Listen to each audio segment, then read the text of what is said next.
Tidak dapat dipungkiri bahwa manusia adalah para pencari simpati yang paling handal.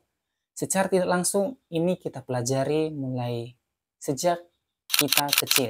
Kita mempercayai bahwa kita bisa saja marah hanya karena orang lain atau juga sebaliknya. Cara itu pula yang digunakan oleh manusia untuk mengontrol orang lain. Sehingga cara terbaik untuk mengontrol orang lain adalah dengan menunjukkan kesalahan-kesalahan yang mereka perbuat. Dengan banyaknya ucapan-ucapan yang keluar dari mulut orang lain dan betapa sakit hatinya kita karena perkataan itu, sehingga kita berharap bahwa dia akan menyesal karena telah mengatakan hal yang seperti itu.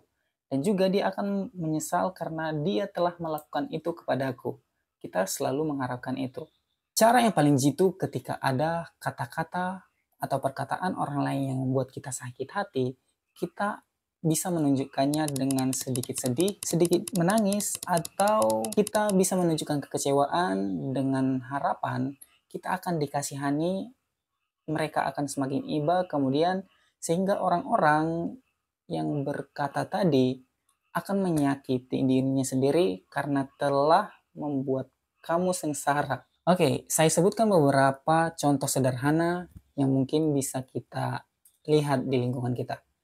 Yang pertama, ada anak kecil. Bagi orang tua yang sering memanja anak-anak mereka, ini akan sangat terlihat bagaimana ketika anak ini meminta sesuatu kepada orang tuanya, ketika orang tuanya tidak memberikan apa yang diminta oleh si anak, secara tegas anak itu akan menangis dan juga merengek. Nah, ini salah satu bentuk rasa kasihan yang ditunjukkan oleh anak-anak. Dengan menunjukkan dia menangis ataupun merengek adalah menunjukkan rasa kekecewaan dan kesedihan, sehingga membuat orang tuanya menuruti apa mau dari si anak ini. Nah, contoh kedua, ada orang tua. Kita seringkali melihat bahwa banyak orang tua melarang kita bermain lebih dari jam yang sudah ditentukan.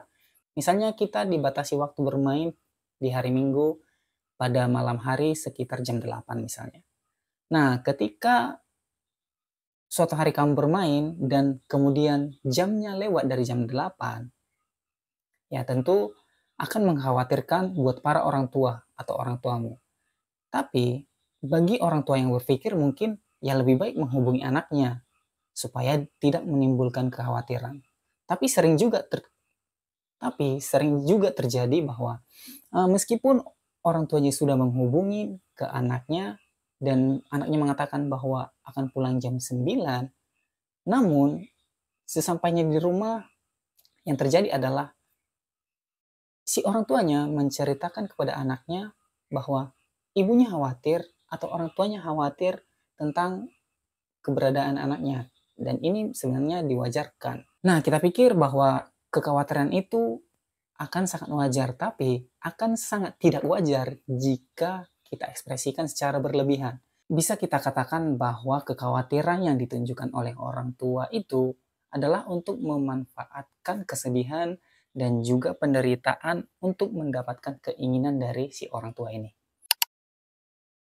Nah, di sini saya bisa bilang bahwa orang yang minum alkohol sampai mabuk adalah individu yang lemah dan sangat pengecut, yang meluapkan segala kesedihannya dengan minum minuman keras ketika tidak memperoleh apa yang mereka inginkan. Oke, kesimpulannya adalah kita bersikap emosional untuk menarik simpati dan memaksa orang lain untuk khawatir. Oke, terima kasih buat kalian yang sudah mau menonton video ini. Semoga bermanfaat buat teman-teman semua yang mendengarkan.